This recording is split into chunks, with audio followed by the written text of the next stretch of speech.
Hello everyone and welcome back to a brand new video, and finally we return to F1 Championship Edition. Yes, I know it's been a little while, and for that I am immediately gonna throw out an apology. Of course, we've been incredibly busy. The start of the F1 23 My Team series again, the Formula 2 career mode has obviously kick-started on the channel.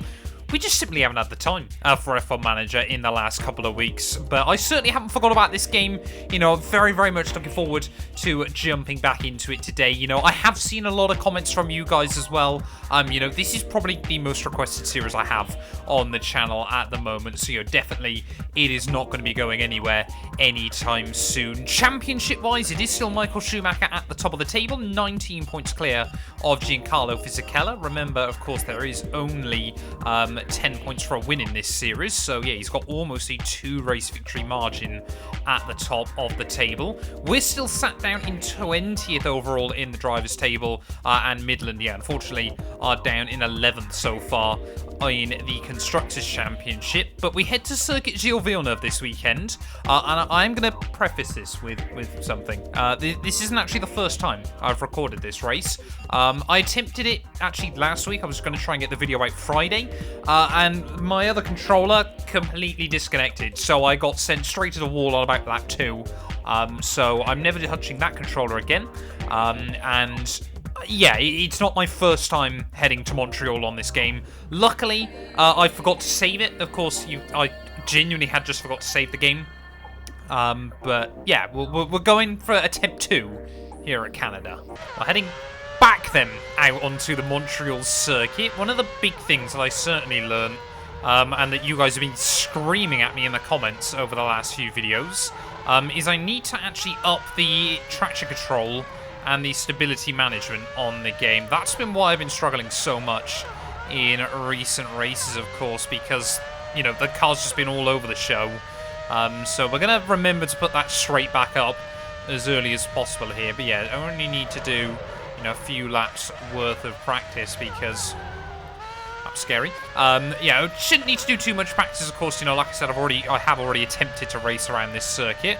But yeah, we'll wait and see, obviously, how the pace looks throughout the, you know, Friday and Saturday.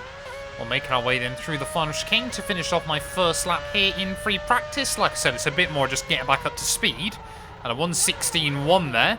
Pretty decent. I'll run a couple more laps, you know, make sure everything's all dialed in how I like it. And I guess we'll dive into qualifying. We're here at the Gilles Villeneuve circuit in Montreal, Canada. Session 1 of 3 is about to begin. So without further ado, let's get on with the action. Well, feeling fairly competitive then in terms of our pace here. Definitely know there's going to be 15s possible in the car. To be honest, we're kind of trying to channel even our inner Super Aguri. I think it was actually 2007, unfortunately. But Super Aguri, yeah, had a mega run here. That was obviously the race famously where Sato overtook Fernando Alonso towards the end of the race. So it is a track that actually can help the back marker cars out because we've got just no downforce on the cars. So hopefully that's a good omen, but you never really know. This is F1 Championship Edition. I might get an engine failure on lap 2.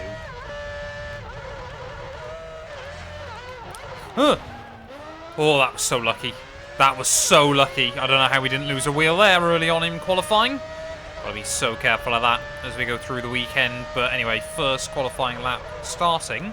And somehow I didn't even get front wing damage in any of that either. Right, but anyway, out of the final corner. 1:17.6 by Scott Speed. We're actually going to run a 1:16.4 there. So not a bad first run, but certainly more time in the car. We've got enough fuel to go for one more. So let's get it.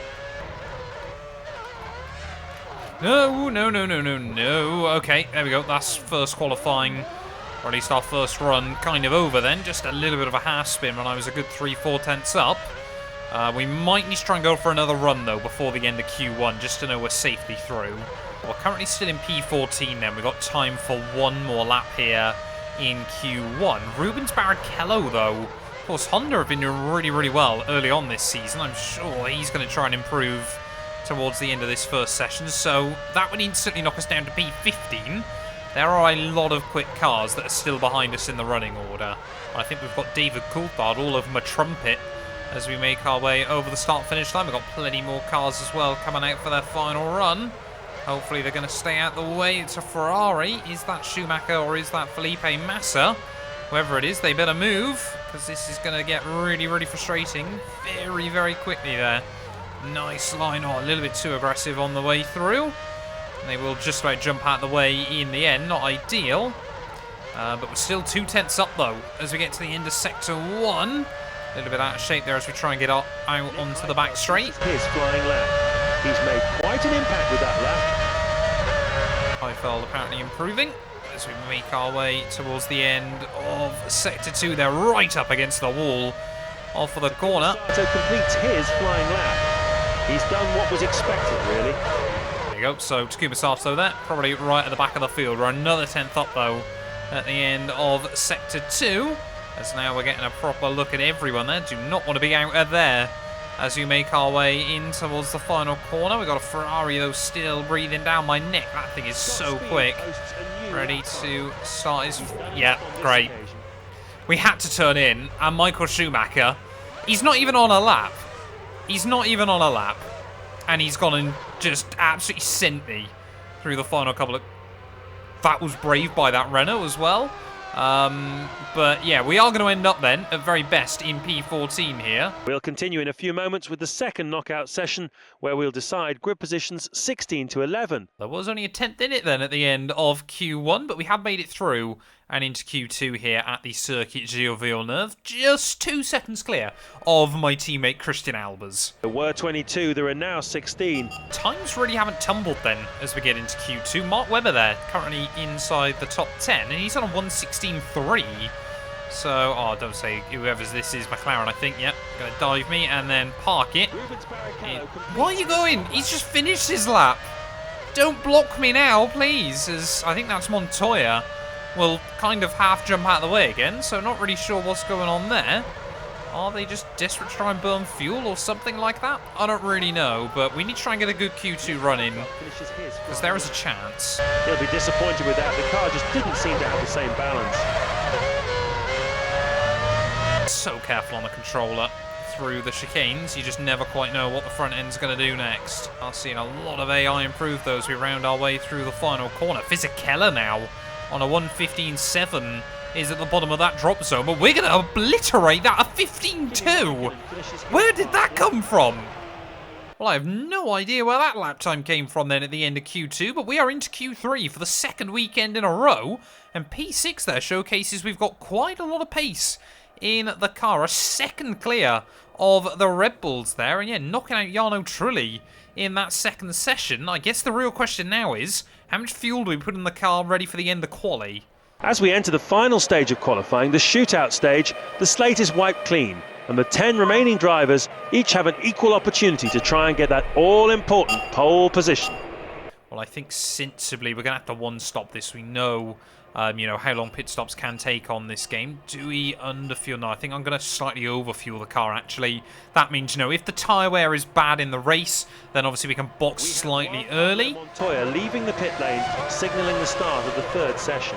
But 39 laps worth of fuel in the car is a lot. The fact we've made it into Q3 is nothing short of a miracle, to be honest, but a lot of fuel in the car ready for this final session. However, I'm going to give an award out to the worst banner board inside F1 Championship Edition. That yellow one down the end of the back straight. I hate to break it to Studio Liverpool. Yellow was not their colour here. We're actually going to be going over the start-finish line there with one of the Hondas trying to have a look down my inside. But yeah, we kind of got to get our elbows out with people here. You know, we're not here to be messed around by the AI. We really want to try and get this done in one run, despite how heavy the car feels. That was quite nice, though. That was nice as well. Actually able to attack both curbs through the first chicane. See what we can do. And the answer is go for a nice little half spin.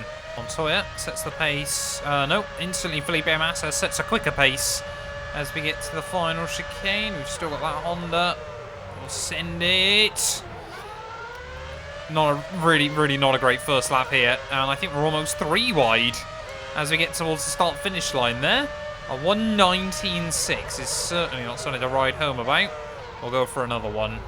or 2/10 up in Sector 1. We know we made that mistake at the start of Sector 2. What is the margin gonna be? It is 2.1 seconds up there, so we're looking pretty good then. To make our way in towards the final couple of corners, there was easily probably another second as well to find down at the final chicane. Of course, it is the Wall of Champions chicane, so we've got to be very, very careful here. Spot the break in just outside 100 metres, tip the car in, try to attack the curbs as best as possible. That was quite nice. Shortest run then to the line. Where are we going to be on the grid here at Circuit Gilles Villenueve? 15.8, and that puts us P4 early on. I might be able to improve, but sensibly, I don't think I'm going to find any more than that. Results should be coming in thick and fast throughout the session. So there we have it. From 10th to pole, the grid order looks like this. Thoroughly enjoyable qualifying session today. All that remains for me to say is see you tomorrow for another scintillating, action-packed Grand Prix.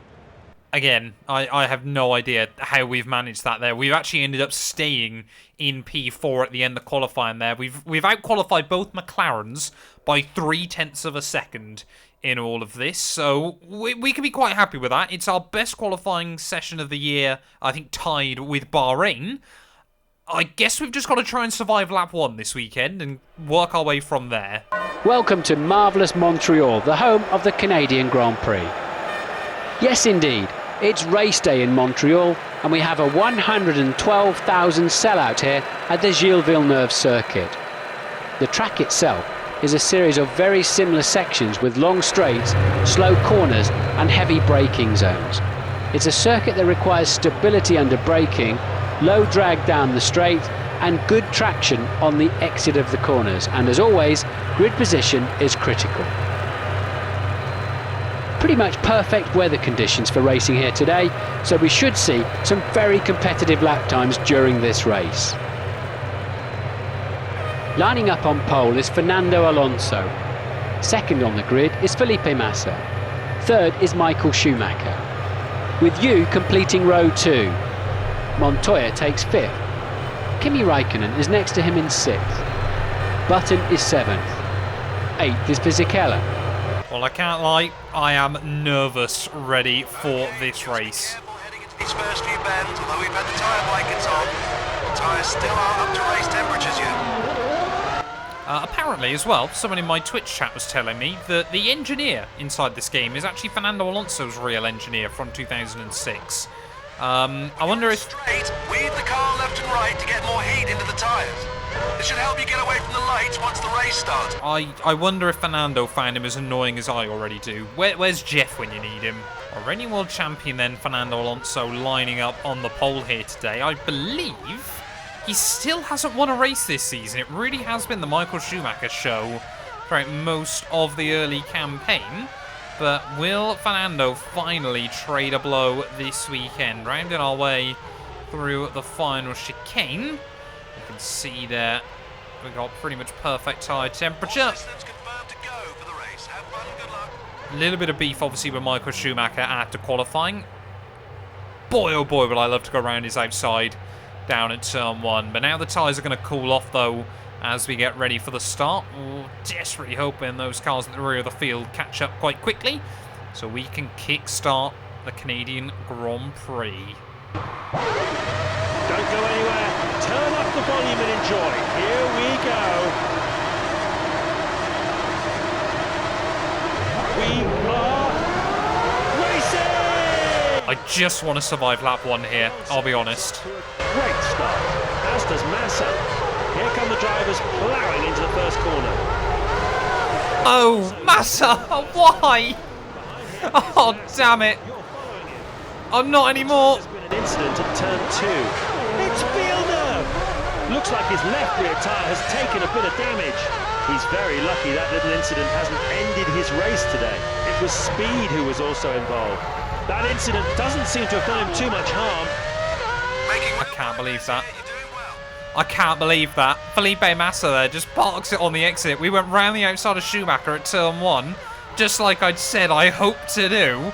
And then Massa just parks it on the exit of 2, and it was just the tiniest bit of wheel-to-wheel contact with the Ferrari, but it's enough to send us for a spin there. Luckily, it was on a part of the track where there's plenty of room to manoeuvre as we'll instantly try and get back past Christian Albers, but Jacques Villeneuve See, home Grand Prix for him, so a nightmare start. It's speed! He's sustained quite a bit of damage to his rear wing there. He may be able to get it back to the pits and replace it, but it's going to cost him a lot of time.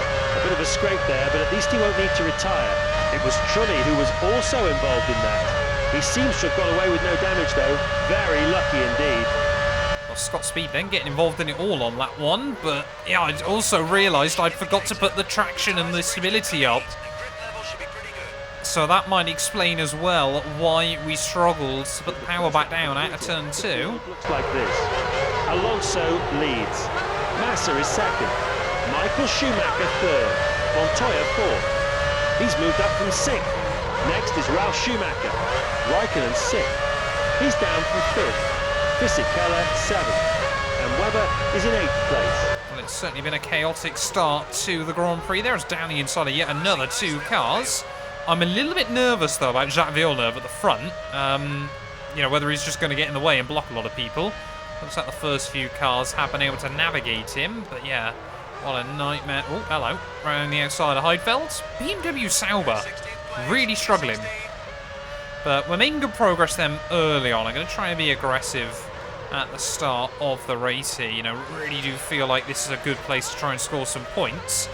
As where is that BMW, though? Of course, still struggling there. He is! That's what I mean. Christian Klein there looks at him and goes, I'll sit behind. So we're back up to P15 then as we get to the end of lap 2. I'll make that P14 then as Scott Speed is, despite seemingly crashing with everyone, is in the pits. They're trying to be very, very careful on the rear tyres early on. You know, this is such a traction-based circuit, but yeah, I really do genuinely believe we've got the pace here, but you know, it is Montreal. It is so difficult. You know, a mistake is so easy to make and game over. Clouds have started to close in now, and the temperature has dropped quite markedly. It's still dry at the moment, but there's a possibility of rain before this race is over. Oh, don't say that. I've never driven on the rain on this game. How slow is that Toyota through turn 1? Jarno Trulli. We'll get back around the outside. Mistake out there or you'll not pick up anything. I know I won't, engineer, but in P13 we're not going to get much anyway. Oh, come on, Nico Rosberg, what are you doing, man? Don't get how the AI can sometimes be so fast and other times so slow through the chicanes here. Can we have a look down the inside? No, in a word, no we can't. Whoa! Where did that Toyota come from? Oh, we're going to get slowed down for that as well, and it's a big one. Go! Go! Montoya 4th. Next is Ralf Schumacher. Fisichella 6th. He's up from 7th. In 7th is Raikkonen. And Button 8th. Well, the AI and their kamikaze dive bombs on this game never get any less scary, but Jarno Trulli will say thank you very much, and we are going to be back chasing the Toyota again. Also, I don't think I've ever mentioned this. I'm staggered that Europoker is allowed to be advertised on the front of this car. Now, I don't condone gambling, but how did this make this onto, like, I think this is only a Peggy 3 game. How on earth is that allowed? Or is it just how different things were back in there? Oh, well, someone's fallen off the Grand Prix, probably. I think it's a car in front, though, but I got no idea. I think it is... No, it's Jacques Villeneuve. There's that oil, though. We were lucky not to get some wheel spin. Oh, we lost another one. Looks like one of the Super Aguris. I've just had a look on the mini-map. Has stuck round to a halt. So again, we're going to have to be careful through those final couple of turns. But why can't it be a car in front of me? No! No! What? What? I barely grazed the wall. I really do find any possible way to destroy a car in this game, don't I? I can't believe that. We had such good pace. Oh, man. We're halfway through the season and it's been a fantastic Canadian Grand Prix here in Montreal. The Canadian fans' enthusiasm for the sport never fails to impress me, and we've had a wonderful time here. Next up, we'll be hopping south of the border into North America, and we'll be visiting the legendary Brickyard, home of the United States Grand Prix. In 2005, the fans were left disappointed by witnessing only a 6-car race. As you'll no doubt remember, this was due to a technical tyre issue in the superfast turn 13. This year, everyone has worked flat out to make sure that nothing like that happens again. I'm looking forward to seeing the full race 1 week from now, and I hope you'll join us. Goodbye from Montreal, and we'll see you soon. It has got quite a bit warmer here over the last few laps, and the clouds that were threatening rain have cleared. It looks like the sun will be out until the end of this Grand Prix. I don't get that, man. We hit the wall. Fairly decent whack. Obviously, we lose the front wing. We then nudge the wall, and the wheel just falls off of the car there. Just gutted with that. Schumacher now has a 2-race win margin over his teammate Felipe Massa, who moves up into P2. Ralf Schumacher, that is, finally gets his first points of the season as well there. But it is Fernando Alonso that finally claims that first Formula 1 victory of the campaign there. But I'm not sure we had the pace for points, but we absolutely had the pace, to be towards the top 10 here today. I mean, we've just got to find the consistency on this game. It's so brutal, and it is just one mistake that does all the damage. But yeah, we will be back very, very soon, though, as Formula 1, like we said, returns to the Brickyard. Thank you all so much for watching, and yeah, definitely be back for that. A massive thank you to all of my YouTube members and my Patreon supporters for their continued donations to help my work. These things go much further than I think a lot of you ever realise, and allow me to continue making content full-time here on YouTube. So if you want to support me from as little as £1 a month and be featured on all of these end clips, either click the join button next to the subscribe or head over to my Patreon. There's a link down in the description.